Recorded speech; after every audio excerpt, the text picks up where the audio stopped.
Siamo a Palazzo dei Normanni a Palermo,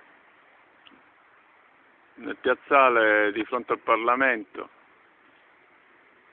quella che una volta era piazza del Teatro Verde, la piazza del potere, dei quattro poteri. Questa è la caserma dell'esercito, là ci sono i carabinieri, il vescovo, l'arcivescovo, l'esercito italiano, la polizia, la questura, il Duomo e il Parlamento siciliano da questa parte.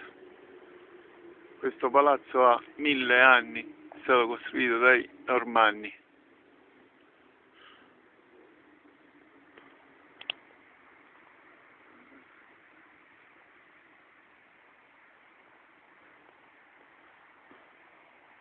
Convivono la caserma dell'esercito